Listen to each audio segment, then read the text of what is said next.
Eh bien, bonsoir.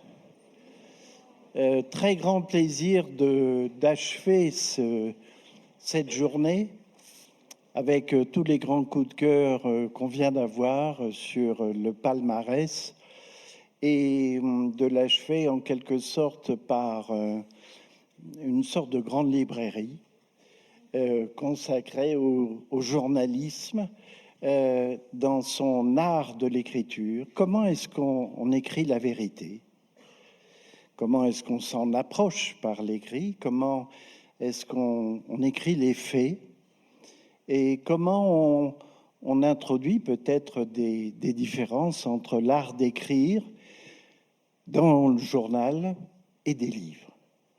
Alors et je le dis sans flagornerie, beaucoup d'admiration pour, vous savez, c'est un mot que je ne dis pas facilement, pour ma consoeur et mon confrère, beaucoup de respect professionnel pour Ariane Chemin du Monde et Fabrice Arfi de Mediapart. Vous les applaudissez très fort.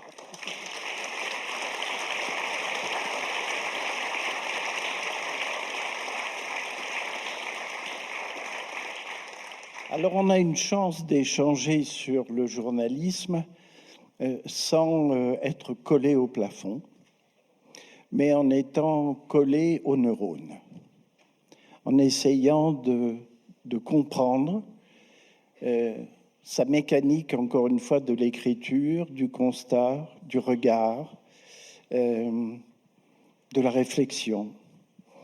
Et je suis persuadé que dans la générosité qui est la leur, ils vont nous dire un peu comment cela se passe quand ils affrontent quelque chose qu'ils ont envie d'écrire, car ça n'est jamais facile. Quand cet affreux Jérôme Bouvier m'a dit « Tu pourrais t'occuper peut-être de cette rencontre avec ce thème millénaire de la fiction, de la vérité, du récit, de la narration ». J'ai été saisi d'un vertige épouvantable. J'ai pris quelques médicaments et je me suis retourné vers mes dictionnaires papier. Et je suis tombé au fil des pages et de ce qui me revenait à l'esprit comme peut-être personnage emblématique, mais c'est vraiment totalement arbitraire. Et j'ai essayé de me confronter à mon clavier, ce qui est pour moi toujours une épreuve, pour faire des captures d'images. Et on va regarder là une sorte d'échantillon de personnages. Je suis sûr que la régie est avec moi. Vous êtes avec moi, la régie?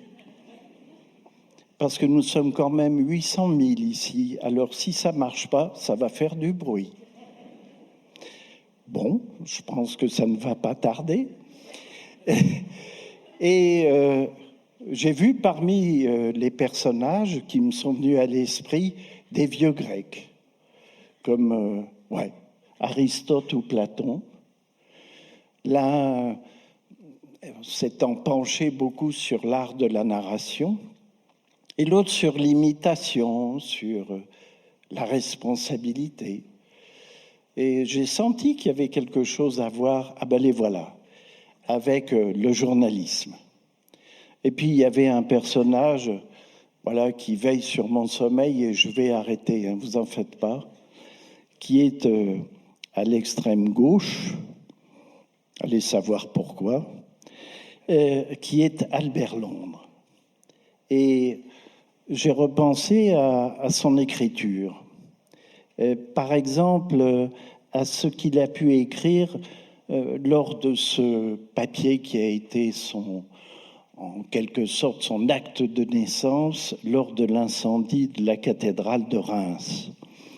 Juste ces quelques lignes. Nous pénétrons dans la cathédrale qui vient d'être brûlée, détruite.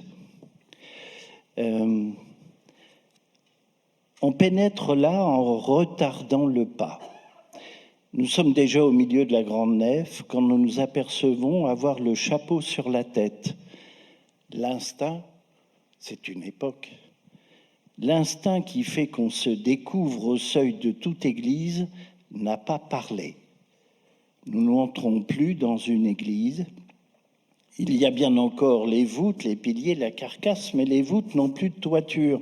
Et laissant passer le jour par de nombreux petits trous, les piliers, à cause de la paille salie et brûlée dans laquelle ils finissent, semblent plutôt les poutres d'un relais.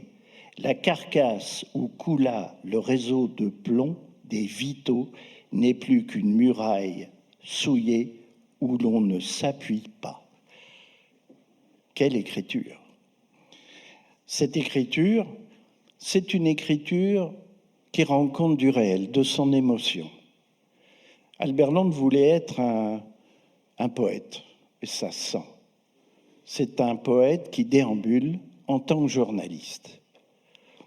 Alors je voulais juste vous demander, à vous deux qui écrivez, qui avez ce toupet d'écrire, ce que la question du style représente pour vous, surtout quand on peut relire effectivement les passages du Grand Ancien. À toi, Ariane. Alors, merci beaucoup, Hervé. C'est pas facile comme question pour commencer. Je me souviens là, quand tu vois tes feuilles photocopiées d'Albert Londres. En fait, je me suis plongée dans Albert Londres. Je devais faire un long portrait du pape François, qui est mort aujourd'hui. Et j'avais décidé de partir en Amérique latine sur ses traces. Et c'est comme ça, en fait, finalement, assez récemment, que j'ai découvert Albert Londres, parce que je me suis plongée dans sa description du Buenos Aires, de l'Argentine. Et en fait, j'ai eu un choc, parce que je m'étais dit que je ne le connaissais pas très bien. Tu sais, il y a toujours un peu cette espèce de snobisme des journalistes qui disent « Oui, mais quand on lit Albert Londres, au fond, il invente un peu, c'est très, très luxuriant comme style. » Et en fait, j'ai eu un choc, parce qu'au fond... J'essayais avant de partir de lire des choses qui pouvaient essayer de me faire comprendre ce que pouvait être le Buenos Aires des jeunes années du pape François. Et au fond, c'est lui qui me l'a mieux appris, quoi. Et cette attention aux petits détails, oui, c'est effectivement, je pense qu'on n'écrirait plus forcément comme ça, mais c'est quand même une leçon de style. En tout cas, pour moi, ça a été une grande claque de lire ce Buenos Aires raconté par Albert Londres. Alors... on peut être un très bon journaliste et pas avoir de style. On peut avoir aussi un style très à plat. C'est aussi un style. D'ailleurs, le côté clinique. Oui, le côté clinique. C'est un peu le cas d'ailleurs, on en parlera, du nouveau journalisme américain quand il est né aux États-Unis à la fin du siècle dernier. C'est très clinique, très froid quand on le lit, et quand on lit notamment dans les traductions françaises. Souvent, on se dit, tiens, il n'y a pas beaucoup de style, et pourtant... c'est l'accumulation de détails, et c'est aussi ce qu'aimait Albert Londres. Oui. Voilà. Donc le style, c'est un peu une cerise sur le gâteau. Ouais. Et toi? Tu as cité Albert Londres tout à l'heure. Oui. Moi, j'ai un rapport noueux, compliqué, noué peut-être même, au style. Pourquoi je dis ça? Parce que... d'abord, j'ai beaucoup évolué par rapport à ça, depuis un peu plus de 25 ans, dans le sens où, dans le journalisme tel que je le pratique, dans le journal pour lequel je travaille depuis 2008, c'est un journalisme qui a une vocation dans son écriture, à une forme d'efficacité pour son utilité. Que la découverte soit accessible au plus grand nombre, facilement. Et donc c'est vrai que moi j'ai un rapport un peu parfois anglo-saxon à l'os dans l'écriture de mes articles, de considérer que le style peut parfois être la béquille d'un manque d'information. Oui. Je suis assez convaincu quand dans une enquête, s'il y a trop d'épithètes et trop d'adverbes, c'est un problème. On ne dit pas d'un crime qu'il est horrible. On a les informations pour raconter le crime et chacun en tirera ses conclusions. On ne dit pas d'un arsenal qu'il est véritable. Et pour autant, je dois dire que c'est à l'âge de 18 ans, quand j'ai commencé le journalisme dans un journal qui n'existe plus, qui était Lyon-Figaro, la ville où je suis né. Moi, j'écrivais pompeusement sur la musique, pour donner mon avis sur le talent des autres, parce que c'était le métier que je voulais faire, moi, c'était musicien. Et donc, j'écrivais sur la musique toute la journée. Mais je m'étais pris d'affection, et j'espère inversement aussi, je le crois, pour le chroniqueur judiciaire, qui s'appelle, il a la retraite, mais il est toujours vivant, Gérard Schmitt. Alors, l'image caricaturale que vous pouvez avoir du chroniqueur judiciaire, c'est lui. Bedonnant, veste en tweed, moustache, la pipe. Chroniqueur judiciaire, c'est celui, pour celles et ceux qui ne le savent pas, qui, dans une rédaction, va suivre les procès et raconter ce qui se passe dans un procès, qui est à la fois une cérémonie, une scène de théâtre, un procès, avec des personnages, un argument, comme on dirait au théâtre, etc. Bon. Et Gérard Schmitt, il avait suivi un procès qui, pour la ville de Lyon, pour la France, pour le monde, a eu une importance particulière, qui est le procès de Klaus Barbie. Moi, j'avais 6 ans, donc évidemment, je n'avais rien suivi de ça, mais c'était à l'époque où on bouclait le journal vers 22h, on envoyait les bons à tirer à l'imprimerie, et moi, j'aimais bien rester le soir pour aller lire dans les archives du journal les anciens numéros des années 87 du procès Barbie. Alors, les archives, c'est comme des encyclopédies universalistes, vous voyez, c'était comme des grimoires dans lesquels on allait chercher les exemplaires, etc. Pourquoi je vous raconte ça? Parce qu'au 2e jour du procès Barbie, Gérard Schmitt écrit une phrase qui, pour moi, à 18 ans, est un vertige. C'est-à-dire que je comprends, peut-être je reconstruis a posteriori, mais que le journalisme peut être une littérature. Et cette phrase, c'est « Derrière sa vitre, virgule, Barbie s'ennuie ». 5 mots. Oui. 5 mots. 5 mots qui me renversent, qui dit mais en fait, c'est ça le journalisme. Alors, je suis en train de faire quelque chose d'assez désagréable, j'en suis désolé, j'avais pas prévu, mais en y pensant, pour vous montrer que le génie ne se tarit pas avec l'âge, je vais faire une violation de correspondance privée sous vos yeux. Ne reproduisez pas ça chez vous. C'est un grand moment, j'espère que vous tournez, n'hésite pas. Non. Et en fait, pourquoi je dis ça? Pourquoi je fais ça? Parce que j'ai déjà raconté cette anecdote publiquement sur France Culture, peu importe. Et il se trouve que Gérard écoute France Culture. Et je lui avais envoyé mon dernier bouquin, peu importe. Et je parlais de ça dans ce livre. Bon. Et quand il a lu le livre, Gérard Schmitt m'a écrit, donc comme quoi il y a de la littérature dans un SMS, un très long message, je ne vais pas tout lire évidemment, mais juste la première phrase. « Salut Fabrice, décidément, tu as le chic pour équiper d'un rétroviseur l'accoudoir de mon vieux canapé. » Merci, bonsoir. Oui. Non. Oui, si je puis rebondir sur ce qu'a dit Fabrice, je pense que Fabrice a tout à fait raison. Évidemment, quand il parle des adjectifs superfétatoires, mais d'une manière générale, quand on dit après une intervention très émouvante, c'est raté. On n'a pas besoin d'écrire très émouvante, il faut faire ressentir l'émotion au lecteur. Mais je repense à ce que tu disais au début, quand tu disais que tu pratiquais un journalisme à l'os, avec une information par phrase, c'est quand même aussi ce qui te caractérise, etc. J'ai aussi réfléchi à ça récemment, parce que je me suis dit qu'il restait des restes de sexisme dans le journalisme. Et dans les restes de sexisme, c'est un peu les filles, ça écrit bien, et les garçons, c'est les infos.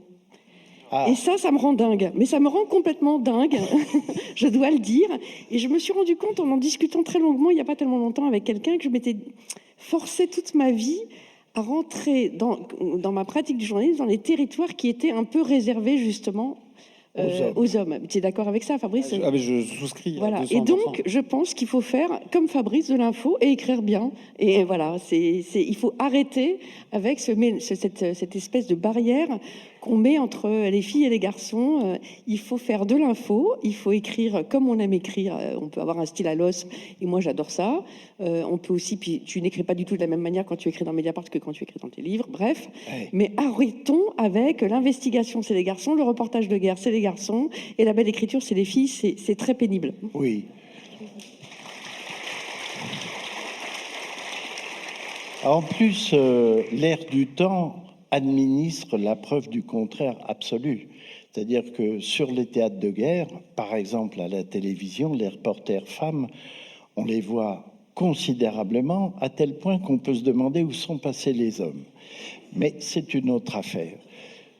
Tu as, et vous avez écrit chacun un livre sur lequel il est écrit récit. Ce mot, on l'entend énormément. On l'entend dans le sens récit de Poutine, au sens propagande.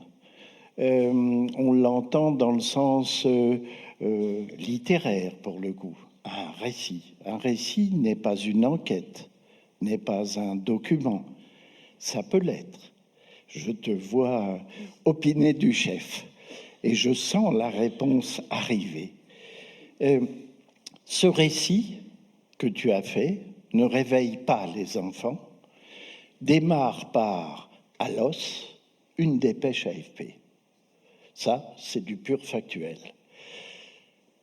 J'aimerais savoir comment est venu ce projet, en voyant effectivement ce drame, cette tragédie, et le fil que tu tires, qui est un nom de famille important, qui renvoie à une page de l'histoire de France. Alors, récit, effectivement, quand tu disais qu'il s'est employé aujourd'hui à toutes les sauces, on dit plutôt le narratif, c'est le grand mot à la mode. Voilà. Le récit, ça n'est pas du roman.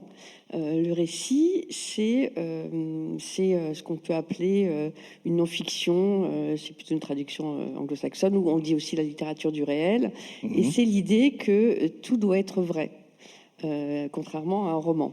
Hein. Et d'ailleurs, si on veut faire la différence, il y a quelqu'un qui a très bien raconté, je trouve, la différence entre une non-fiction et une fiction. Je me souviens très bien, je l'ai lu dans un livre d'Emmanuel Carrère, où il disait, en fait, le romancier, il achète une maison et après, il peut tout faire dans sa maison. Il peut casser les murs, il peut changer la toiture, il peut aménager comme il veut. Celui qui écrit de la non-fiction, c'est comme un locataire. Il a un bail. Et il peut pas tout faire, justement. Il peut pas abattre les murs, il peut mettre de la musique très fort s'il veut, il peut faire de la déco, mais il doit rendre, quand il quitte la maison dans l'état dans lequel il l'a trouvé, c'est-à-dire, en fait, les faits dans lesquels... Les faits, il doit les rendre tels qu'il les a trouvés. C'est-à-dire qu'il ne doit pas avoir un rôle, on dit très savamment performatif, c'est-à-dire il ne doit pas bouleverser la réalité des faits. Alors là, il se trouve que effectivement, j'avais complètement oublié que j'avais commencé par une dépêche AFP. C'est un fait divers assez mystérieux et tragique. Ça se passe à Montreux, au bord du lac Léman, en Suisse, une famille française, un couple, la sœur de l'épouse, 2 enfants. Et un jour, ils se jettent du dernier étage de leur immeuble sans pousser un cri et sans que, on le sait, l'enquête policière le montre, que personne ne les ait poussés. Donc c'est un suicide, mais pourquoi? Et très très vite, la police suisse clôt l'enquête en disant, voilà, c'est sans doute une dérive sectaire, et on s'arrête là. Et c'est vrai que j'étais, donc c'est effectivement la dépêche AFP clôt le dossier. Le dossier d'ailleurs est aussi clos très vite. Il n'y a pas de procès puisque personne ne porte plainte, donc pas de témoins, pas d'accès au dossier, rien. Et donc c'est vraiment le mystère. D'abord, le suicide est toujours une des morts les plus mystérieuses, mais c'est vraiment un parfait mystère. Oui. Et on aurait pu s'arrêter là. Il y avait en plus en Suisse l'idée qu'il y avait déjà eu le temple solaire. Enfin, il y avait des affaires de secte. Bon. On croise Michel Tabachnik d'ailleurs. Absolument, Michel Tabachnik qui était l'un des membres de la secte. Ouais. Voilà. Et donc, c'est vrai que ce qui m'avait intrigué là-dedans, c'était le nom de ces 2 sœurs. Elles s'appelaient Feraoun. Et Feraoun, c'est le nom de Mouloud Feraoun. Et je m'étais dit, tiens, mais est-ce qu'elle pourrait être de la famille? Mais j'avais aucune idée en tête. Il se trouve que c'était les petites filles de Mouloud Feraoun qui, lui, est mort quelques semaines avant la signature des accords d'Évian, assassiné par l'OAS. Et j'ai commencé d'abord à voir simplement des correspondances littéraires qui ne faisaient absolument pas sens et qui, en tout cas, ne faisaient pas sens pour un journaliste, parce qu'un journaliste, il ne peut pas inventer la coïncidence ne doit rien dire à un journaliste. Mais c'est vrai que littérairement, c'était tentant. Et puis, il se trouve qu'en fait, c'était ce lien avec quelque chose de très intéressant, en tout cas à creuser, à examiner. Et je pense que je n'aurais pas pu faire ça dans un article du Monde. Non, je pense que je n'aurais pas pu le faire parce que j'ai été voir des spécialistes de la transmission, enfin des traumatismes transgénérationnels, comme on les appelle. Et puis je me suis rendu compte qu'une des filles était paranoïaque et qu'une autre avait écrit des livres sous pseudo et qu'on trouvait sur Internet et qui racontait une forme de folie. J'ai appris aussi que la paranoïa était contagieuse, chose que j'ignorais. Et donc, je suis partie sur cette piste. Et ce qui m'avait frappé, c'est vrai, c'est que quand j'avais été voir l'enquêteur qui était chargé du dossier, de l'enquête en Suisse, je lui avais dit, mais est-ce que vous savez que ce sont les petites filles de Mouloud Feraoun, ce grand écrivain qui a été un des grands écrivains des années 60? Il m'avait dit, non, je ne le connais pas, mais ça ne rentre pas dans le cadre de mon enquête. Et voilà, c'est ça que peut apporter un récit. Voilà, c'est quelque chose...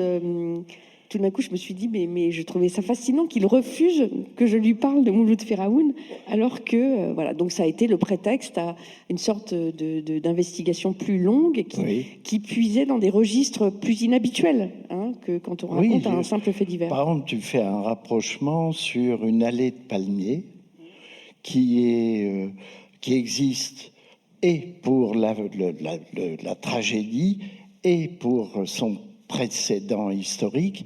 Ça, c'est purement littéraire. C'est purement littéraire. Ça, je peux le lire, je peux en parler dans un livre dans une non-fiction, en disant que justement, je crois que d'ailleurs que je le dis, ça permet aussi une non-fiction, ça permet des tas d'échapper, ça permet de temps en temps, moi j'y glisse des jeux, mais pas du tout pour parler de moi, mais pour dire, ça me rappelle, ou je m'interroge, est-ce qu'une coïncidence est intéressante journalistiquement ou est-ce qu'elle ne l'est que littérairement? Ça permet des petites digressions, on va dire. Oui, cette digression, tu l'enracines d'ailleurs à un moment sur un auteur qui te plaît beaucoup et tu parles de la différence qui peut exister entre une chose purement factuelle et cet ajout littéraire. Je me souviens que le policier m'avait dit, il y avait une caméra de surveillance, il m'a dit, on a vu les corps tomber, mais on n'a pas vu la chute du balcon. Et je trouve que ça résume très très bien l'espace qui s'ouvre à une non-fiction. Dans cet espace, il y a la figure, alors bien sûr, tu ne le fais pas pour une sorte de valorisation personnelle un peu bébête, mais tu apparais. Ouais, c'est presque comme une cheville un peu... mais néanmoins, ça nous prend un peu par la main. On est un peu avec toi quand tu écris ça. Oui, mais parce que Fabrice, il a dû vivre ça beaucoup plus souvent que moi, mais c'est vrai que je trouve que l'un des charmes et des plaisirs de ce métier, c'est que quand on fait une enquête, il nous arrive toujours plein d'aventures et qu'on a toujours envie de les raconter. Le making-of d'une enquête est toujours passionnant. C'est d'ailleurs pour ça aussi que c'est très agréable de faire des enquêtes à deux, parce que on se téléphone, on s'appelle, figure-toi, tu peux le croire que... Voilà. Et donc ça, effectivement, raconter aussi un peu... comment on mène une enquête, ça peut parfois intéresser le lecteur. Je crois qu'ils sont là et qu'en plus, tu donnes effectivement une clé de coulisses dans tes tourments, tes questions, et c'est ce qui donne une épaisseur. Toi, Fabrice, pour le coup, la troisième vie, c'est purement le déroulé de cette enquête que tu vas aller chercher cet homme. Raconte-nous un peu comment est venu ce projet. Oui, enfin rapidement. Oui, en fait, je déjeunais une semaine après le lancement de Mediapart. Pour celles et ceux qui connaissent Paris, dans ce très beau restaurant Belle Époque qui surplombe la gare de Lyon, le Train Bleu, avec un ancien agent du contre-espionnage français, la direction de la surveillance du territoire, qui était à la retraite, que je connaissais un peu, puis on échangeait comme ça. Et puis au moment du café, il me dit, est-ce que j'ai déjà raconté cette histoire? Je lui dis, non. Et donc il commence à me raconter une histoire d'un vieux monsieur, Jean Benedetto, qui est un émigré italien, maçon à la retraite, qui habite à Villeurbanne, à côté de Lyon, et qui était persuadé que son frère était mort pendant la Première Guerre mondiale sur le front austro-hongrois. Puis un beau jour, il reçoit une lettre qui lui fait comprendre, même si la lettre n'est pas très claire, qu'en fait son frère aurait, comme c'est déjà arrivé, en réalité a été fait prisonnier et a décidé de lâcher les amarres et de refaire sa vie en Roumanie sans jamais revenir dans sa famille natale et que son frère est vivant. Et donc ce brave Jean Benedetto,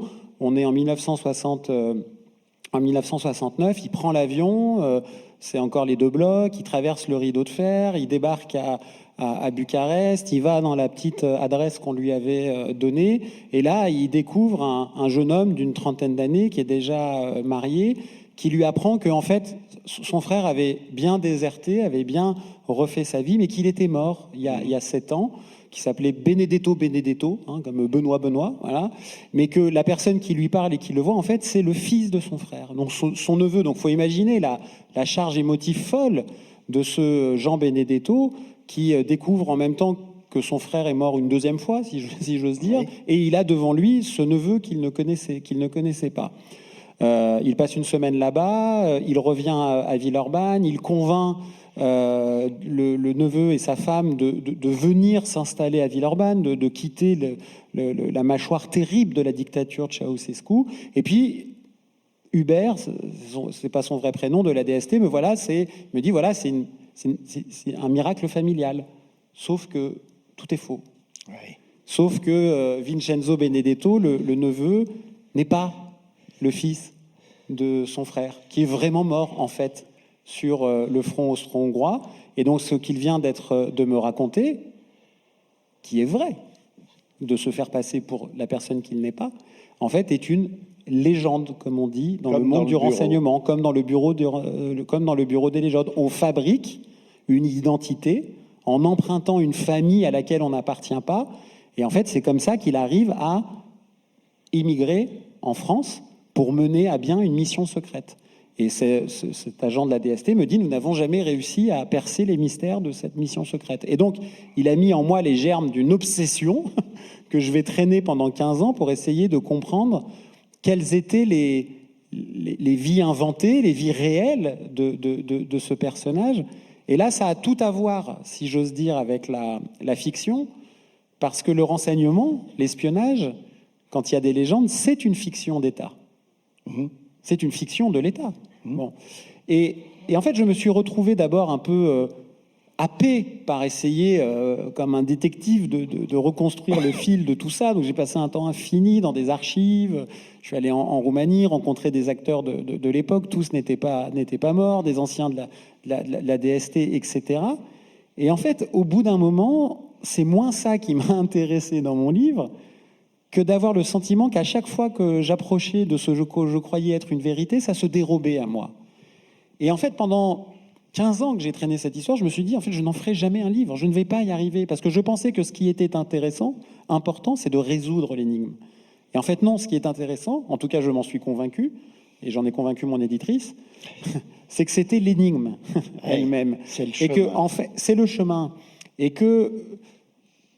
Enfin, vous savez, c'est toujours un peu émouvant d'être parfois lu comme on a cru écrire. Voilà. Et moi, j'ai un copain qui a lu le livre et qui m'a dit, tu sais, quand j'ai lu ton livre, j'ai compris que même les impasses mènent quelque part.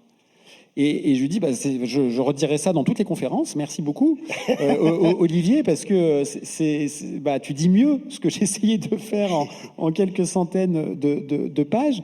Et donc, ça a beaucoup interrogé pour moi ce que peut notre métier, le journalisme, face aux fictions des autres. D'autant qu'en tirant le fil de cette histoire, ça, je ne pouvais pas le prévoir. Je vais croiser des gens de ma propre vie. Gérard Schmitt, qui avait enquêté, en fait, sur cet espion. Je ne le savais pas dans les années 80. Un magistrat que j'ai bien connu à Lyon. Mon père, ancien policier de la brigade financière, qui a croisé indirectement, que j'interroge comme un personnage de ma propre enquête. Et donc, pour répondre à la question sur l'utilisation du jeu, je dirais comme Ariane, et j'espère que ça n'est pas vécu comme que l'utilisation du jeu peut être vécue comme quelque chose d'égotique. Non, oui, et puis comme... En fait, oui. Moi, c'est l'écho que j'ai quand je lis le livre d'Ariane aux éditions du Sous-Sol. J'espère un jeu de modestie, de dire ça n'est que nous. Oui. Mais en même temps, et c'est vrai que c'est un plaisir que, par exemple, dans nos journaux respectifs, on ne pourrait pas faire comme ça. Parce qu'il y a des canons, parce qu'il y a des... Voilà. C'est une forme de sincérité, parce qu'on est le spécimen de soi-même, et que moi, je suis convaincu qu'il y a toujours de la distance entre l'objet regardé et le regard, et que le regard change l'objet regardé, et que, en fait, il n'y a pas de mal à pouvoir l'écrire, à pouvoir le raconter, et que justement, c'est là où les instruments de la littérature, et tu as parlé du nouveau journalisme, et ils en ont été avec d'autres, évidemment, on cite souvent, évidemment, Truman Capote, qu'il a conceptualisé comme le roman document, d'utiliser les outils de la littérature, le monologue intérieur, mais qui vont permettre de ne pas parler qu'à la raison des lectrices et des lecteurs, mais aussi à une forme d'intimité. Et c'est là où il y a quelque chose qui a à voir avec la fiction, bien que rien ne soit inventé. Et moi, à titre personnel, là où c'est une très belle image que je ne connaissais pas entre le propriétaire audacieux et le locataire contraint, si j'ose dire, précaire. Moi, à titre personnel, je ne me sens pas autorisé à la fiction.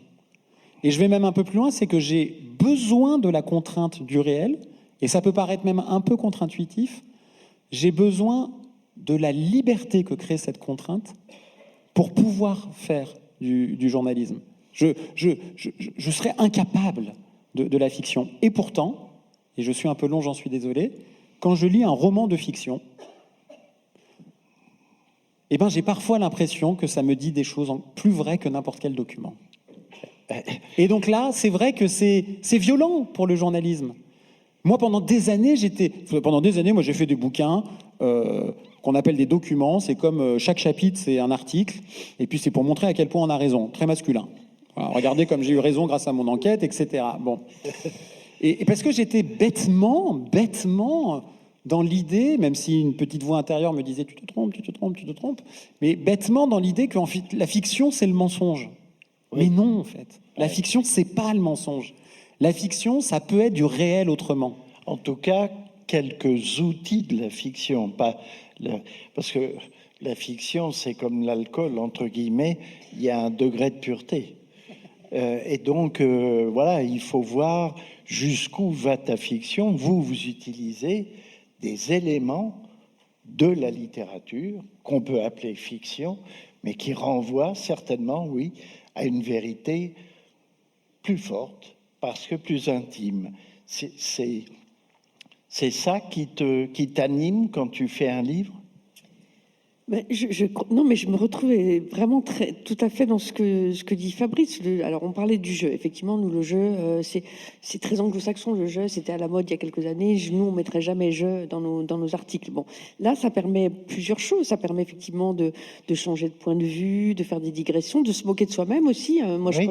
je crois que je racontais dans ce livre que je fais une erreur qui est pourtant le b.a.-ba du journalisme, c'est que je dois me rendre à l'enterrement et je calcule pas 2 heures avant. Et j'arrive à l'enterrement et en fait il avait déjà eu lieu parce que c'était à l'heure. Bon, c'est vraiment une erreur de débutante que je fais. Donc c'est aussi une façon de raconter l'enquête. Absolument. Mais c'est vrai que je pense aussi que souvent, il se trouve que là je viens d'en terminer une autre non-fiction. Tu récidives. Et où j'ai voulu raconter, comme on raconterait ici un crime, les crimes de guerre en Ukraine. J'ai voulu prendre une histoire et la raconter comme... Eh bien, en fait, cette histoire, je pense que si j'avais raconté en fiction, elle aurait été peut-être plus riche parce que je me suis interdit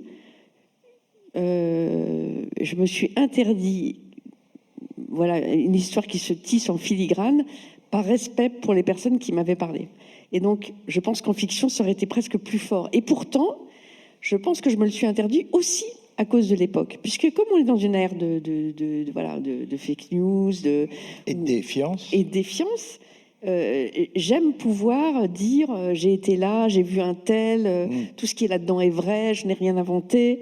Et je vois que ça correspondait en tout cas à mon intention de départ. Mais à la fin, je me dis encore, mais je ne le referai pas... En fiction, j'aurais apporté quelque chose qui aurait été atrocement romanesque et que je n'ai pas osé dire. Quand on écrit des récits comme Ne réveille pas les enfants, à vous entendre, il y a donc une responsabilité tout aussi forte que lorsque vous rédigez un article où c'est différent. Et ce que disait Fabrice, il l'a très bien dit sur les impasses. C'est difficile dans un journal ou sur un site comme Mediapart de raconter qu'on n'a pas réussi à trouver... l'assassin, ou en tout cas la clé d'une enquête. C'est très difficile et c'est intéressant de le faire dans un livre et de raconter qu'au fond, parfois les impasses ou les déroutes sont plus intéressantes que la résolution d'une enquête. Voilà, je pense que c'est ça. En tout cas, elles sont plus intéressantes sur l'éclairage qu'elles donnent de l'exercice du journalisme. Oui, on tâtonne, on raconte ces tâtonnements, ces interrogations, on émet des hypothèses. C'est compliqué d'émettre des hypothèses et de faire un article avec uniquement des points d'interrogation. C'est plus facile, je pense, dans une non-fiction. Et peut-être que, je sais pas, peut-être que je trouve ça très intéressant que Fabrice dise, mais tout d'un coup, je réalise que le roman, il dit peut-être plus vrai, peut-être que nous-mêmes, on va évoluer et qu'on va changer de forme, je ne sais pas. Non, mais j'ai une anecdote. Ah, chouette. Et qui parle pas de moi, et elle m'en voudra pas, mais de travail merveilleux de ma femme, qui s'appelle Alice Géraud, et sur justement l'invraisemblable du vrai et de l'acceptable de la fiction. Elle a fait un livre, qui a d'ailleurs été primé il y a quelques années ici, qui s'appelle Sambre, sur l'histoire d'un violeur à série dans le nord de la France qui a sévi pendant une trentaine d'années et qui, en dépit des dizaines de plaintes déposées, la police, la justice, mais à l'image de toute la société, ne regardait pas. Un livre sans fiction, Oui. une enquête journalistique, mais écrit avec un style merveilleux. Elle décide, parce qu'elle change de métier, Oui. elle devient scénariste. Pour la série. Elle décide d'adapter son livre pour une série de fiction qui s'appelle Sambre et qui sera diffusée sur France 2. Pourquoi je vous raconte ça? Parce qu'il y a une scène folle dans le livre, réelle, c'est que le criminel était très proche des policiers locaux. Oui. Et en fait, il y a une des plaignantes qui fait un portrait robot, très fidèle. De sorte que dans le commissariat, il y a le portrait robot de Dino Scala, le criminel, qui fréquente ce commissariat quasi quotidiennement pour aller boire l'apéro avec les policiers. Il se voit dans le portrait robot. Sa réaction, c'est qu'il dit « Hé, les copains, vous m'arrêtez ?»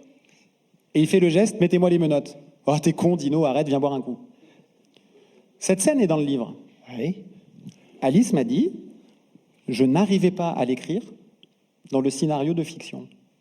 Parce qu'on me dira, ça n'est pas crédible. Ça n'est pas crédible. Le réel est là, au-dessus de la fiction. » Et ça me fait penser à quelque chose. C'est un festival littéraire du monde, génial, qui est fait à Paris, à la Villette, chaque année. Et j'étais allé assister à une conférence de Hervé Letellier. Vous voyez, c'est ce grand écrivain qui a fait l'Anomalie, notamment, puis tout le Loulipo, etc.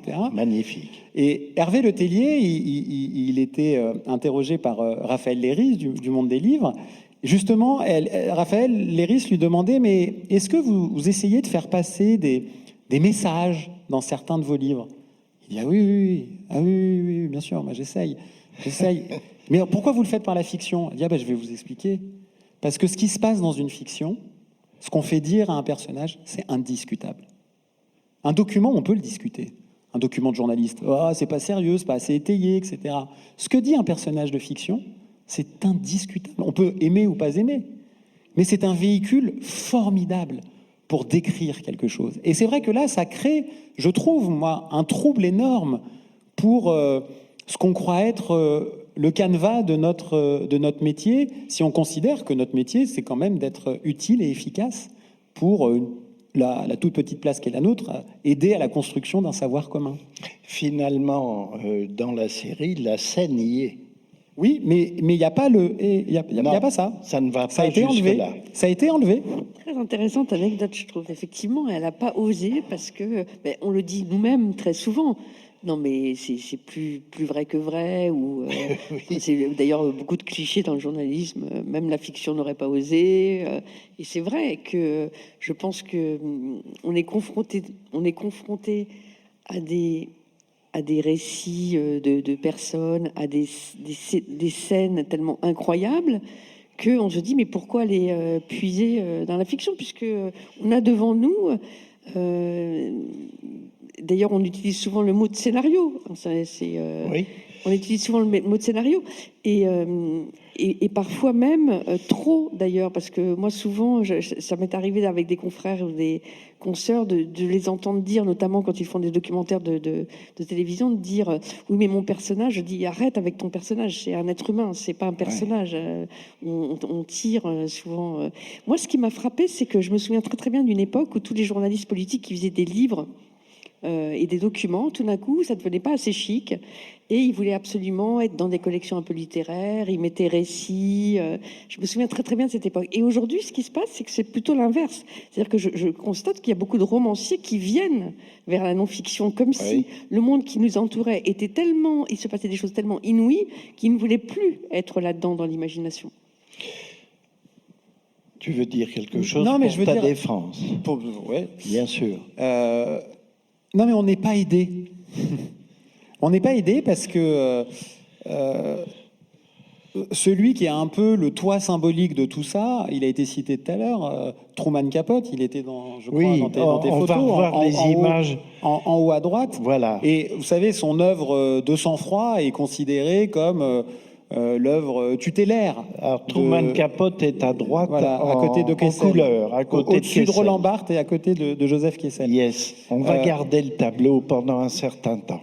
Vas-y. Et en fait, c'est considéré comme un chef-d'œuvre de la littérature du réel. Oui. Et alors, je vous invite, si ça vous intéresse, à aller voir sur Netflix un documentaire sur le centenaire du New Yorker, ce grand hebdomadaire américain, parce que De sang-froid est sorti en feuilleton dans le New Yorker avant d'être édité. Donc c'est une enquête par un grand romancier. C'était déjà un grand romancier sur un fait divers terrible dans l'arrière-pays américain. Et en fait, on découvre dans ce documentaire des archives issues du New Yorker où le rédacteur en chef qui lit Truman Capote dit, mais dans la marge, au crayon à papier, mais comment sait-il ça? Mais est-ce possible? Est-ce vérifié? Problème général. Et en fait, la notoriété, les mondanités ont fait que ça a quand même été publié. Et le rédacteur en chef du New Yorker, William Shawn, va dire que c'est sa plus grande erreur. Pourquoi? Parce qu'on va découvrir que la scène finale de De sang-froid a été inventée par Truman Capote. Oui. Et Truman Capote a mis des années à le reconnaître. Oui. Mais il a fini par le reconnaître. Et donc c'est terrible ça pour nous, je trouve. Parce que ce que, entre guillemets, on vend dans le pacte de confiance avec celles et ceux qui nous lient, c'est qu'on n'a pas triché. On a pu instiller des outils de la littérature et même, en toute honnêteté, c'est vrai, moi, tu disais on peut... Moi, il m'est arrivé dans certains des livres de dire j'imagine cette scène, j'imagine ce que ça doit faire. Mais ça, pour moi, c'est un contrat honnête, sincère. Ce que je vous dis n'est pas existé, ça sort de ma tête. J'imagine, bon, voilà. Mais là, c'est pas le cas. Et donc là, il y a, et c'est pour ça que je dis qu'on n'est pas aidé. C'est très peu su ce que je suis en train de dire. Mais il y a eu un peu une escroquerie au départ par rapport à ça. J'entends. Alors, par exemple, dans cette galerie de personnages, d'abord, vous constatez qu'elle est diablement masculine. Et qu'il manque énormément de personnages féminins. C'est d'ailleurs dans le courant de l'après-midi que le camarade Marc m'a dit « mais il y a Colette, il y en a d'autres ». Et donc, voilà, après, on n'arrivait plus à placer les figures des uns et des autres parce qu'on n'allait pas, comme ça, faire un grand album. On pourrait s'arrêter, par exemple, sur ce personnage qui est à côté de Roland Barthes. Qui est-ce, à votre avis? C'est Raspoutine. Oui. Et vous savez pourquoi? Non. Parce que Raspoutine a été assassiné par le prince Yusupov. Et le prince a fait un livre sur comment j'ai assassiné Raspoutine. Dans les années 20, 30... un peu plus, on a fait un film et Yusupov a dit mais c'est une honte, c'est pas du tout comme ça que ça s'est passé. Il a attaqué en justice la compagnie, il a gagné énormément d'argent et depuis, il y a la mention dans tous les films américains, toute ressemblance avec. Et le film, par exemple, Raging Bull, qui est entièrement l'adaptation de la vie de Jacques Lamotta, a au début toute ressemblance avec. Voilà, c'est assez marrant parce qu'il y a ce côté, la fiction n'est pas la fiction, mais quand même, on veut mettre un bouclier juridique qui ne marche pas toujours d'ailleurs. Des gens ont gagné leur procès malgré cette mention qu'on voit aussi beaucoup dans le cinéma français.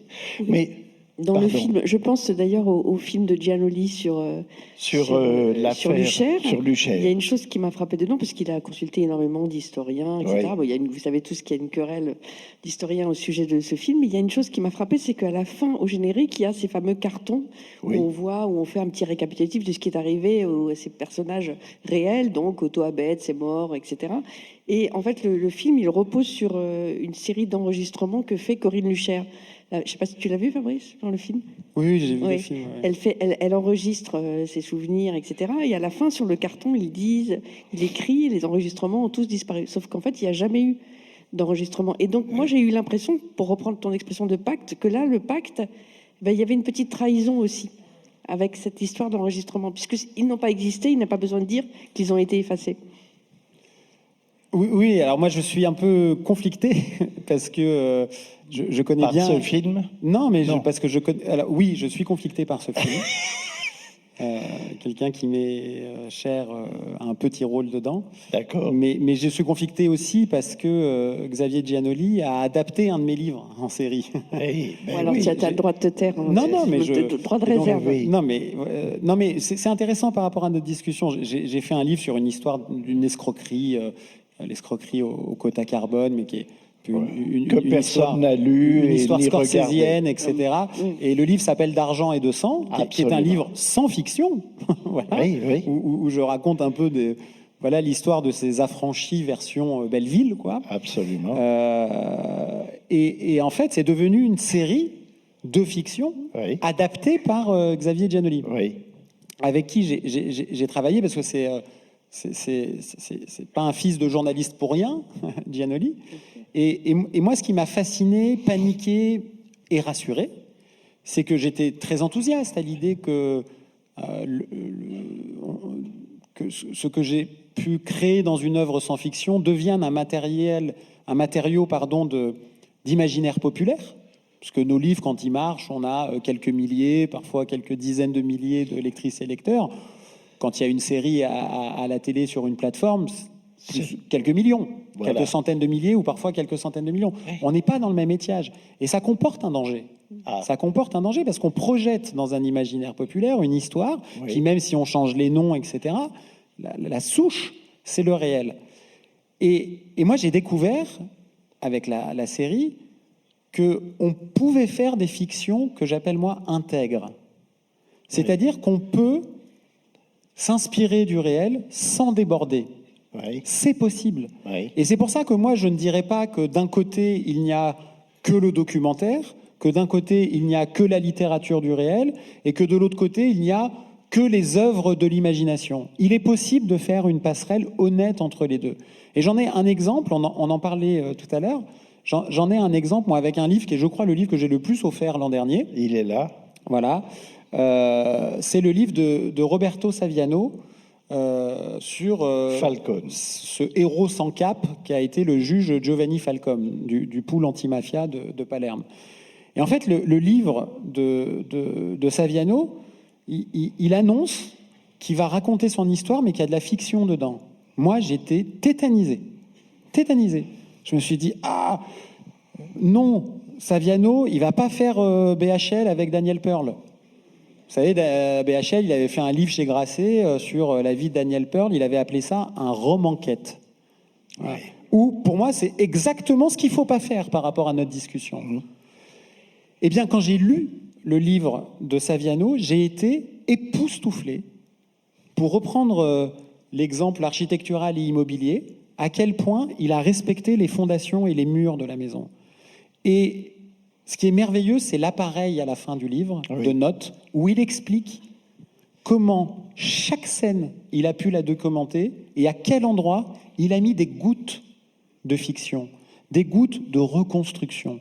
Et en fait, ça ne pollue pas l'intégrité du récit. Et ce livre, je le trouve, est une stèle magnifique de journalisme et d'écrivain à la mémoire d'un homme immense. Et toi, quelle stèle tu aurais? Alors, moi, c'est un livre que j'ai beaucoup offert et auquel je parle très souvent quand des journalistes me disent « Ah oui, mais je vais pas pouvoir enquêter sur un tel, je vais pas pouvoir faire le portrait d'un tel, etc. Il faudrait un roman parce qu'il ne veut pas me rencontrer. » Alors moi, je cite toujours le même livre que j'adore, qui est le livre de Frank Sinatra, Un rhume de Guétalise, bien sûr. Qui est magnifique, de Guétalès, qui est un des papes du nouveau journalisme. Tout à fait. Qu'est-ce qui lui arrive? Il est envoyé par son journal pour faire un portrait de Frank Sinatra. Et donc, l'agent de Frank Sinatra ne dit pas non. Il dit on verra, mais voilà, donc il enquête, il se déplace dans sa ville, puis le rendez-vous ne vient jamais, donc il continue à enquêter, il va chez le coiffeur de Frank Sinatra, il consulte les magazines que lit Frank Sinatra chez le coiffeur, il va chez le carrossier de Frank Sinatra pour savoir quelles sont les voitures qu'il aime, etc. Bon, et ça dure. Et le jour où il a enfin un rendez-vous avec Frank Sinatra, le matin, on l'appelle et on lui dit « ça va pas être possible parce que Frank Sinatra a un rhume », qui est le titre du livre. Et donc, un journaliste, un rédacteur en chef pourrait dire « bon, on laisse tomber ». Et évidemment, c'est le meilleur portrait de Frank Sinatra qu'on ait jamais lu. Donc, chaque fois que les gens hésitent ou quand...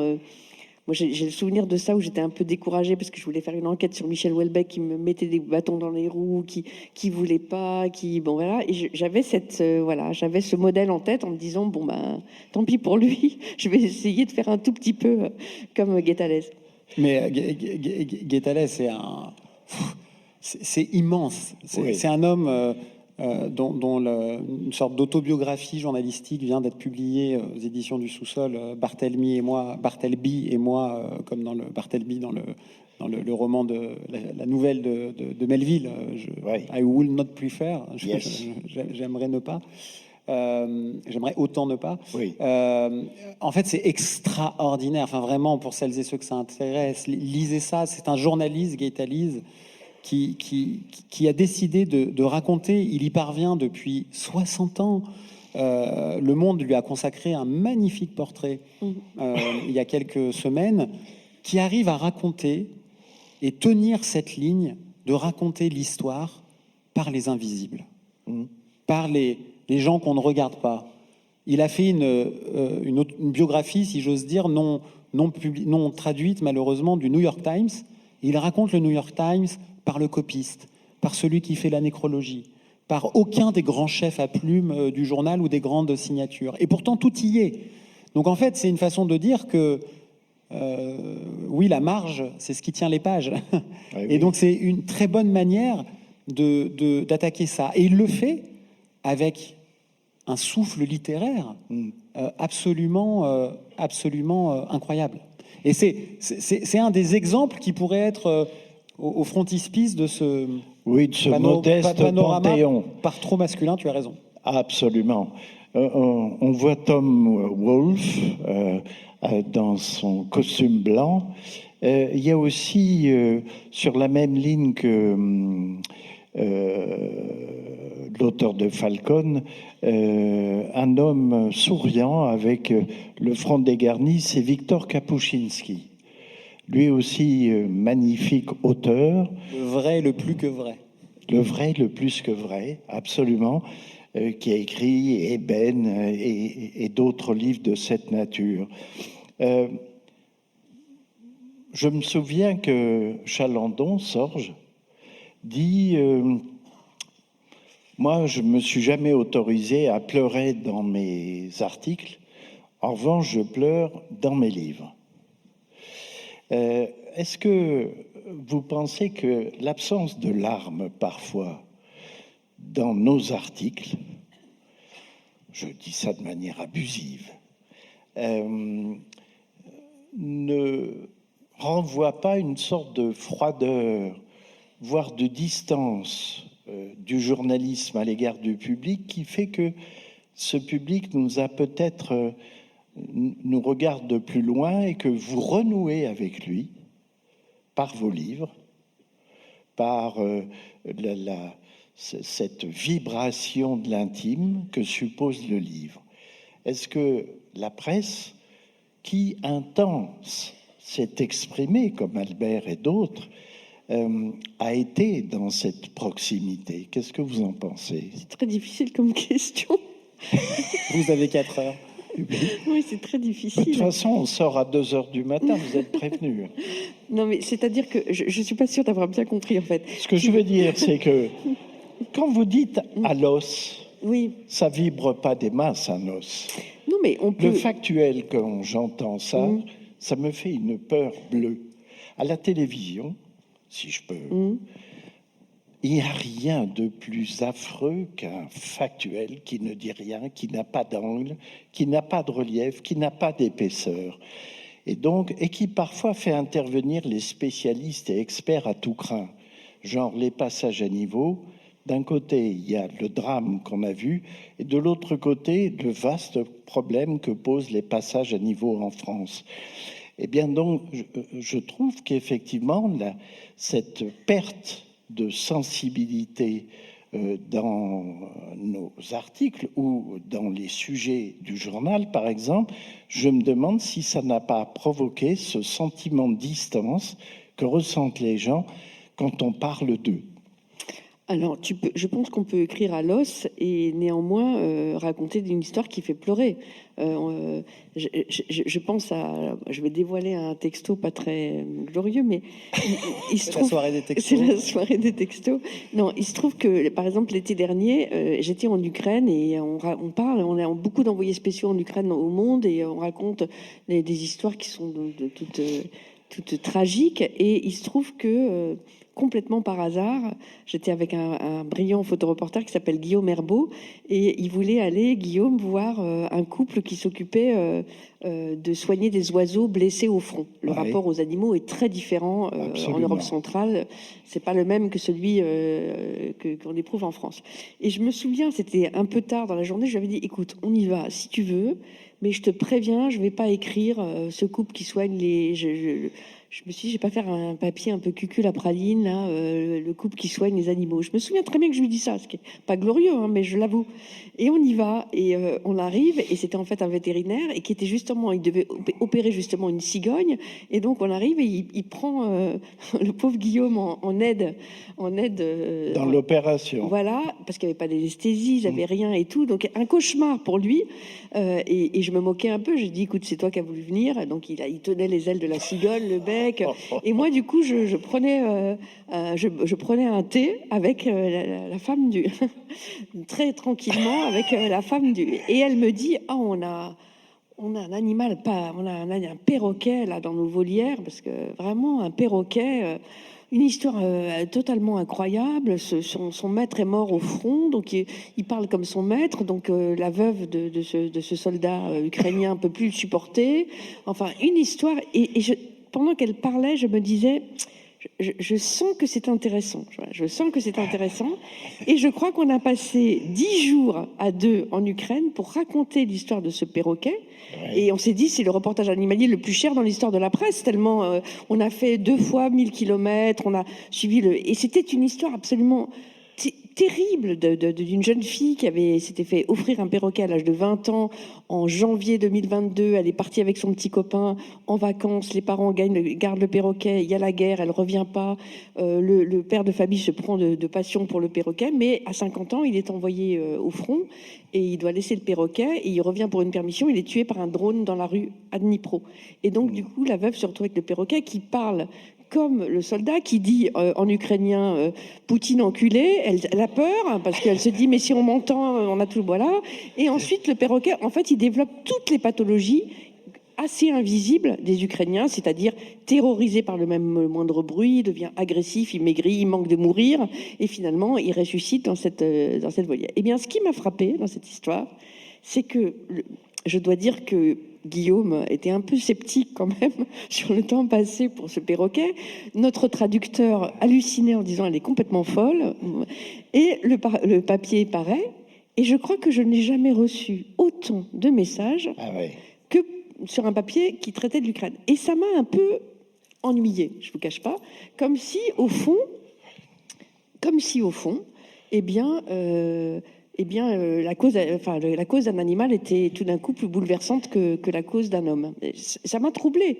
Et le message que je voulais vous citer, et j'hésite à le citer parce que mais je pense que voilà, je reçois un message j'ai oublié son double prénom, de William Goldnadel, qui est proche de l'extrême droite, qu'on voit sur CNews, etc. Absolument. Et avec qui j'ai pas l'habitude de converser, mais enfin que j'avais dans mon téléphone et depuis très longtemps.